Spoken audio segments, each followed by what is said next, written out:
on Christmas Eve.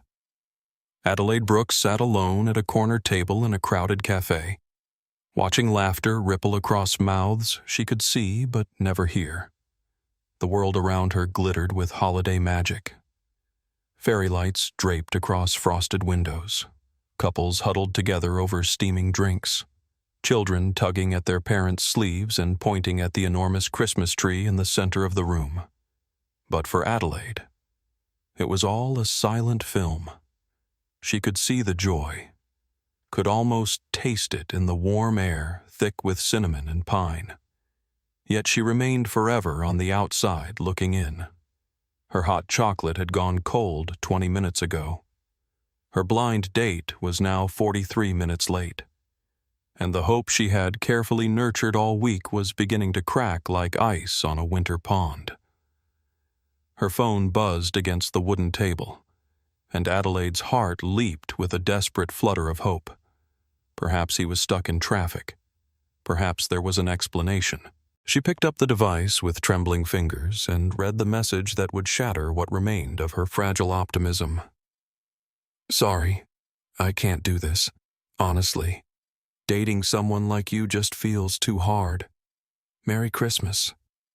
The words blurred as tears pricked at her eyes. Someone like you. Those 3 words hit harder than a fist, reopening wounds that had never fully healed.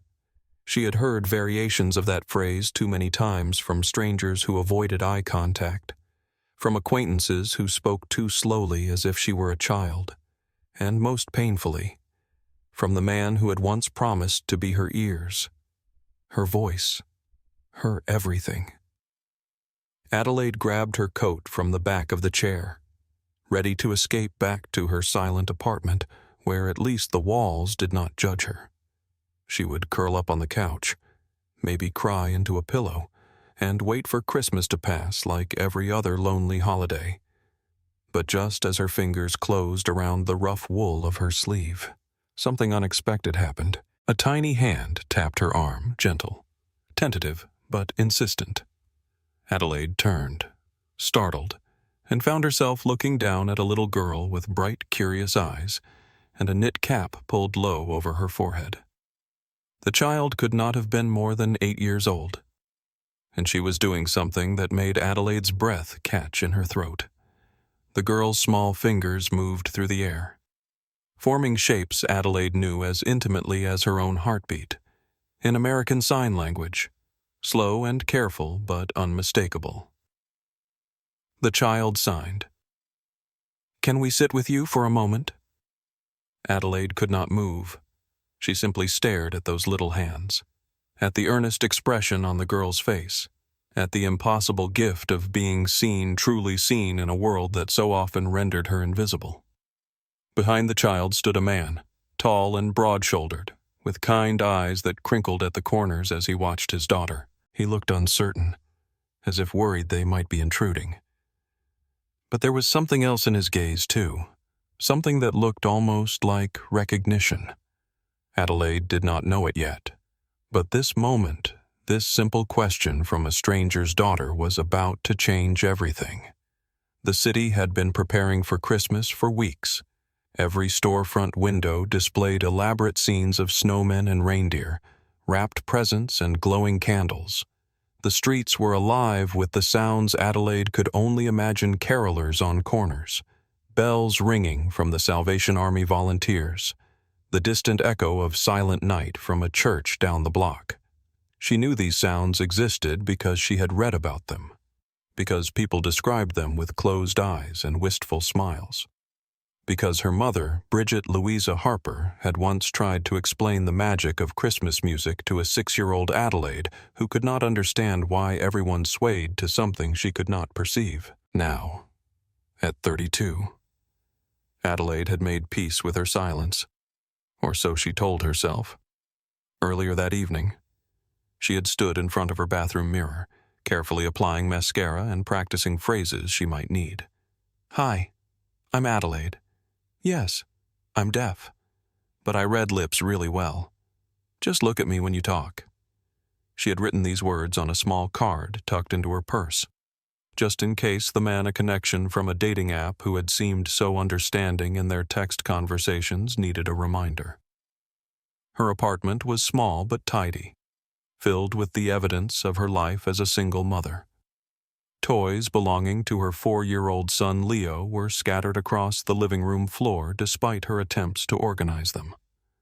A tiny Christmas tree sat on the coffee table, decorated with handmade ornaments Leo had crafted at preschool. On the refrigerator, held up by a magnet shaped like a snowflake, was a crayon drawing of 2 stick figures holding hands, one tall with yellow hair, one small with a giant smile.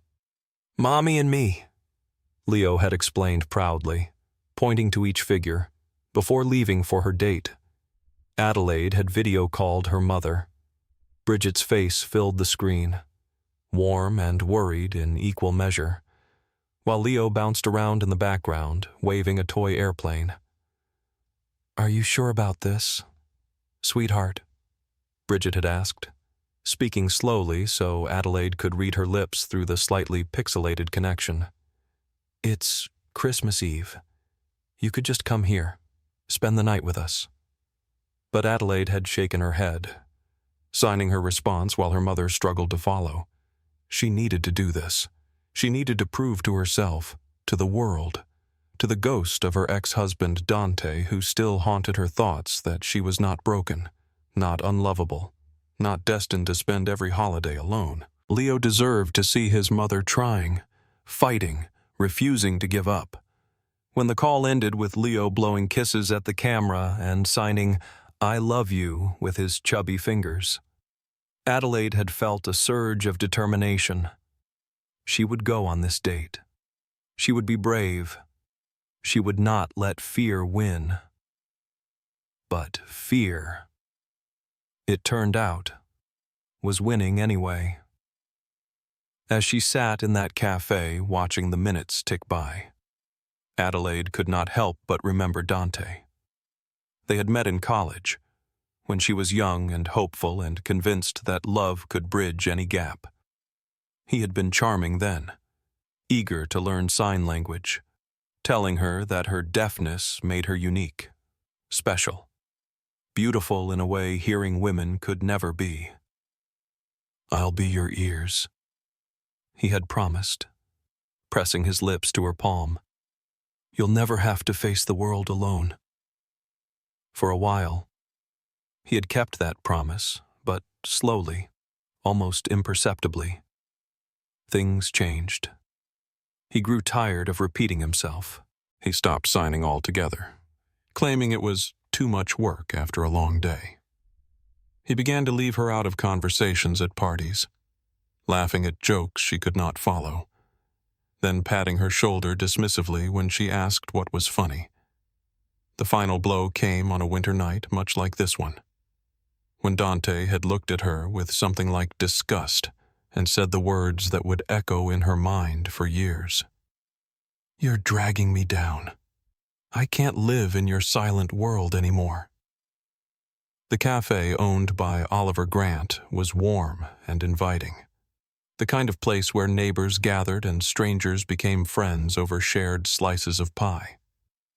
Oliver himself was a gentle soul who had hired Adelaide for part-time work when no one else would take a chance on her. He understood that she could read orders from lips and notepads, that her hands moved with precision and care, that her silence was not a limitation but simply a different way of being in the world. Tonight, Oliver noticed Adelaide sitting alone, noticed the way her shoulders slumped after she read something on her phone, noticed the tears she quickly blinked away. He wanted to go to her, to offer a free refill or a kind word, but a rush of customers kept him pinned behind the counter. All he could do was watch and hope that somehow the Christmas spirit would find its way to her corner table, outside in the falling snow. Henry Carter and his 8-year-old daughter Matilda were making their way through the holiday crowds. Henry was a systems maintenance engineer, a practical man who fixed things for a living: boilers and electrical panels, HVAC systems and water heaters. But there was one thing he had never been able to fix.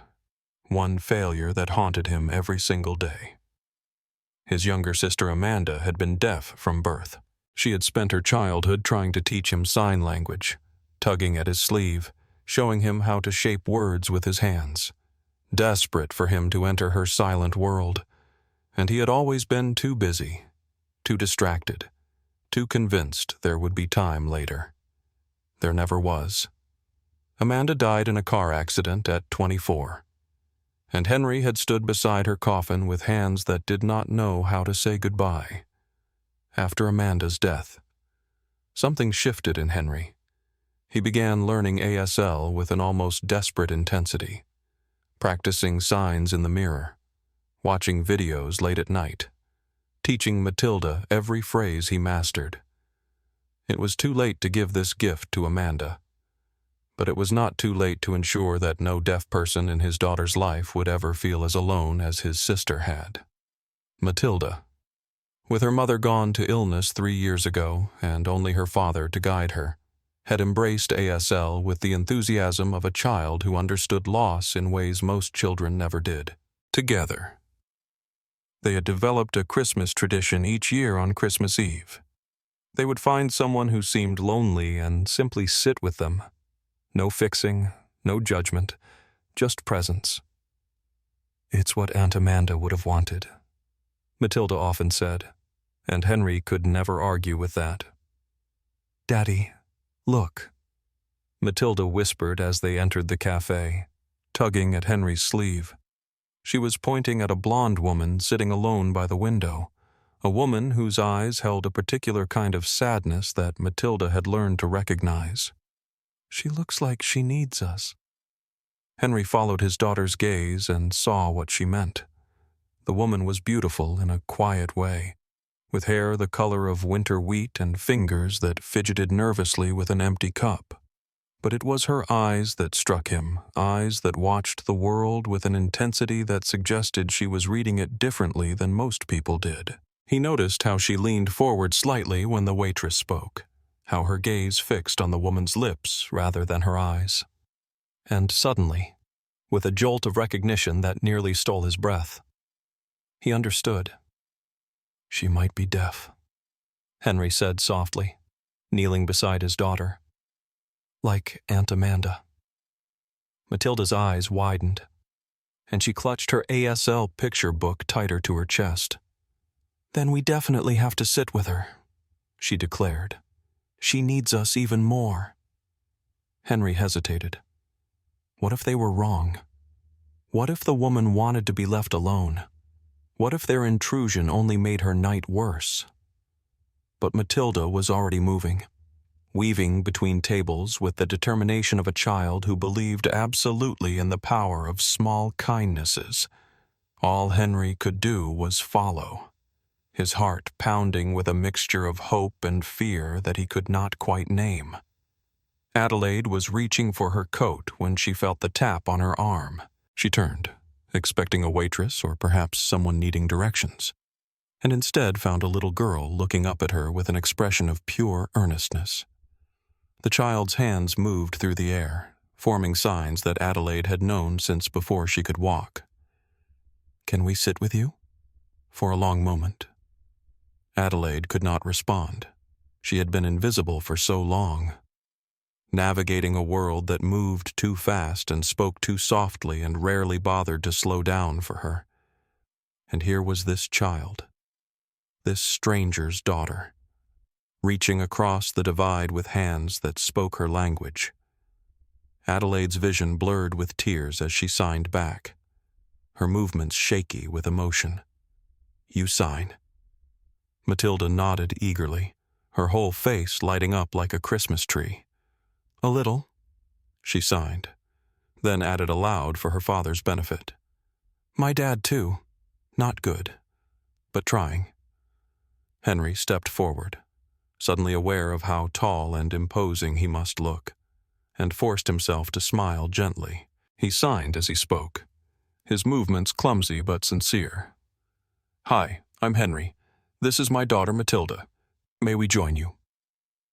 He got some of the signs wrong, Adelaide noticed, but the effort meant more than perfection ever could. She nodded, blinking back tears, and gestured to the empty chairs. "Please," she signed. "Yes, please." What followed was unlike any conversation Adelaide had experienced in years.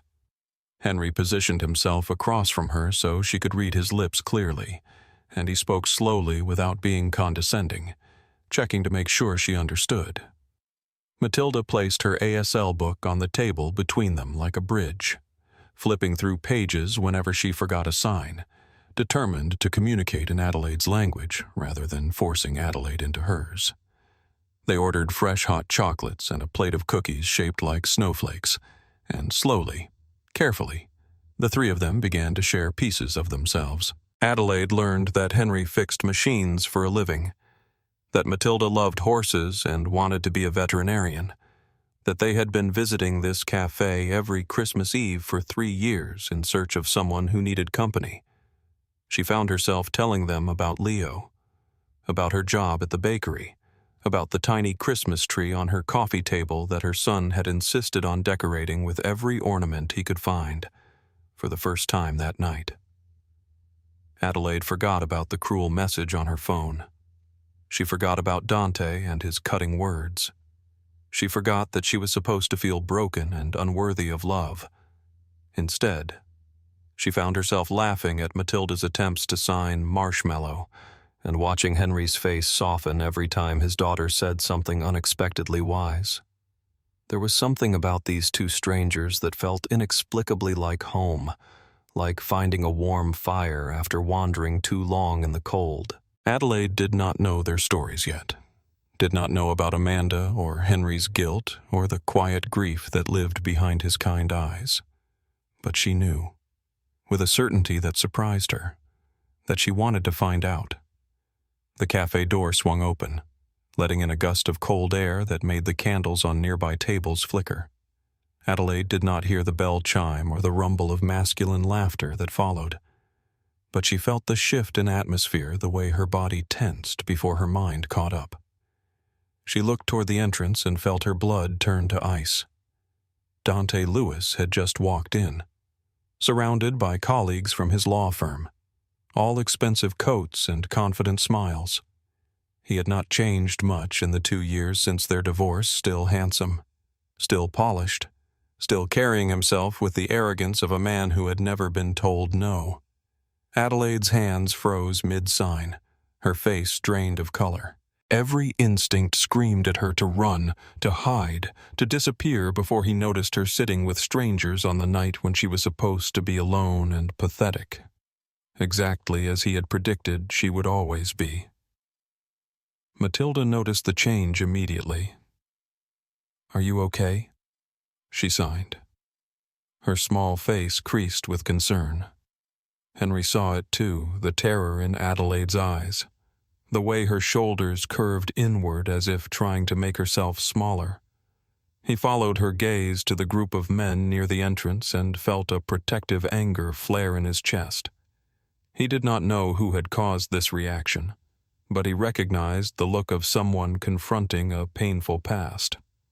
"Old problem," Adelaide signed quickly, her movements jerky. "Ignore." But there was no ignoring Dante when he spotted her across the room. His eyebrows rose in exaggerated surprise, and he said something to his colleagues that made them snicker before breaking away and striding toward her table. Well, Dante said, stopping beside their table with a smirk that Adelaide could read as clearly as any signed word. "Adelaide Brooks, spending Christmas Eve with a new family already."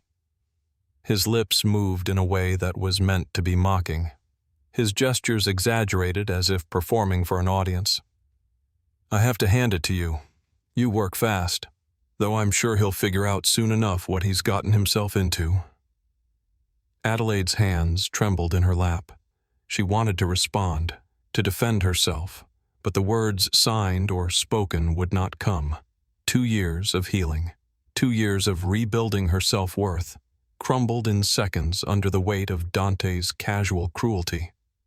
Henry started to speak, but Matilda beat him to it. The little girl pushed back her chair and stood up, her chin lifted defiantly, her small hands moving with fierce precision. "Stop." Matilda signed, each gesture sharp and clear. "She is kind. She is strong. You are mean." Dante stared at the child, utterly baffled by the flying hands that spoke a language he had never bothered to learn. For a moment, he seemed genuinely thrown off balance, his smirk faltering. Henry rose to his feet, positioning himself between Dante and the others, his voice low but unmistakably firm. "I don't know who you are," Henry said. "But you're not welcome to speak to her like that. I think you should go back to your friends." Dante's expression hardened. He glanced at Adelaide one more time, his lips curling around words that she read with painful clarity. "Good luck with your broken toy." Then he turned and walked away, leaving behind a silence that felt heavier than any sound. Adelaide stood abruptly, her chair scraping against the floor. "Excuse me," she signed, the movements barely controlled. And then she was walking, almost running toward the restroom at the back of the café, inside the small tiled room. She pressed her back against the cold wall and tried to breathe. Her chest heaved with sobs she could not hear, tears streaming down her face as every cruel word Dante had ever spoken came rushing back. Broken toy. Silent world. Someone like you. She stared at her reflection in the mirror, mascara smudged, eyes red, lips trembling, and saw exactly what Dante had always seen: a woman who was too much trouble, too different, too damaged to deserve love. Outside, Matilda looked at her father with wide, worried eyes. "Did we make it worse?" Henry did not know the answer. He stood at their table, torn between respecting Adelaide's need for space and the overwhelming urge to go after her, to tell her that the man who had just humiliated her was wrong about everything. He thought of Amanda, of all the times she had retreated into herself after being dismissed or overlooked, of how he had let her go each time thinking she needed to be alone. He had been wrong then. He would not make the same mistake now. "We're not leaving," he told Matilda quietly. "But we're not chasing her either. We'll give her a choice." He found a napkin and borrowed a pen from a nearby table, writing carefully in block letters that would be easy to read. "If you want to be alone, we will leave. If you want someone to just sit with you, we are here. No fixing, no judging, just sitting."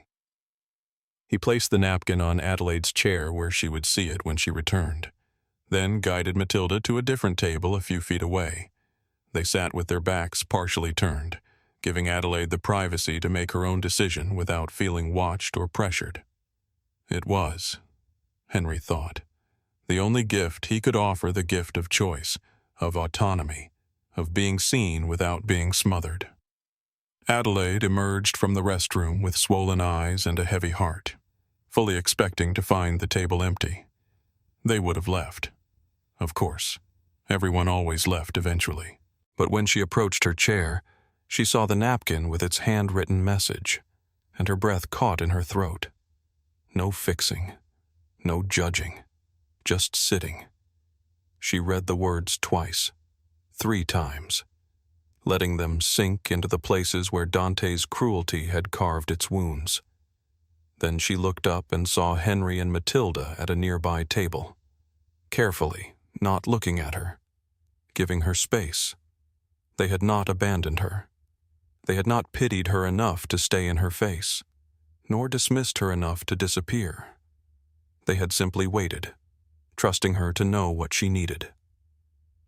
Adelaide picked up the napkin. She walked to where Henry and Matilda sat, and she signed. With hands that still trembled but no longer felt quite so broken. "Please, sit with me." The smile that broke across Matilda's face was like sunrise after a long winter night. Henry stood, nodded, and together the 3 of them returned to Adelaide's original table. This time, when they sat down, something had shifted. The walls Adelaide had built around herself had cracked just enough to let a little light through. She did not know these people. She had no reason to trust them. But somehow, inexplicably, she did. The cafe grew quieter as the night deepened. Families heading home to wrap presents and fill stockings. Oliver Grant brought over a small cake with a candle in it, setting it on their table with a wink. "On the house," he said, speaking directly to Adelaide so she could read his lips. "No one should be sad on Christmas Eve in my cafe." They shared the cake, and with it, they began to share their stories. Henry told Adelaide about Amanda, about the guilt that had followed him since her death, about the signs he never learned in time, about the tradition he and Matilda had started as a way to honor her memory. "I spent years living in a world of sound," he said, signing along with his words. "But I never really listened. Amanda tried so hard to teach me her language, and I was always too busy, too distracted, when she died. I realized I had missed 1,000 conversations I could never get back." Adelaide listened with tears sliding silently down her cheeks. She understood that kind of loss, not the loss of a sibling, but the loss of being understood. And here was a man who had learned from his regrets, who had transformed his grief into action, who was teaching his daughter to bridge gaps that most people never even noticed existed. When it was her turn, Adelaide found herself sharing things she had never told anyone except her mother. She told them about Dante, about the promises he had broken, about the way he had made her feel like her deafness was a burden rather than simply a part of who she was. She told them about the fear that kept her up at night, fear of not hearing Leo cry, fear of missing important words, fear that one day her son would be embarrassed to have a mother who talked with her hands. "From what I can see," Henry signed slowly, making sure to get each gesture right, "Leo is very lucky. He has a mom who fights twice as hard to be there for him. That's not a weakness. That's strength." Matilda, who had been listening with the quiet intensity of a child who understood more than most adults gave her credit for, reached across the table and took Adelaide's hand. "My Aunt Amanda was brave too," she said. "Daddy says she made the whole world brighter just by being in it. I think you do that too." Adelaide could not speak, could not sign, could only hold this child's hand and let the tears fall freely, washing away years of shame and self-doubt in the simple grace of being seen, when Oliver finally announced that the cafe was closing. The three of them stepped out into a world transformed by snow. Fat flakes drifted down from a velvet sky, catching the light from street lamps and turning the ordinary street into something magical. Henry offered to walk Adelaide home, and after a moment's hesitation, she accepted. Matilda took both their hands, positioning herself in the middle so that the three of them formed a chain as they walked. Adelaide could not hear the crunch of snow beneath their boots, or the distant sound of church bells ringing midnight mass. But she could feel the warmth of Matilda's mitten against her palm, could see the way Henry's breath made clouds in the cold air, could sense the gentle rhythm of connection that required no sound at all. Adelaide's apartment building was small and modest, decorated with a wreath on the front door that had seen better days. She hesitated at the entrance, suddenly aware of how shabby her life must look to these people, the peeling paint, the cramped spaces, the evidence of a single mother scraping by. But Matilda was already pressing her face against the window beside the door, peering in at the tiny Christmas tree visible in the living room. "It's so pretty," she said, signing the words simultaneously. "Can we see it up close?" Adelaide found herself smiling despite her nerves. She unlocked the door and invited them inside, watching as Matilda's eyes went wide at the crayon drawings taped to every wall and the homemade ornaments hanging from the tree. "Leo made those," Adelaide signed, pointing to a lopsided paper angel. "He's very proud of them."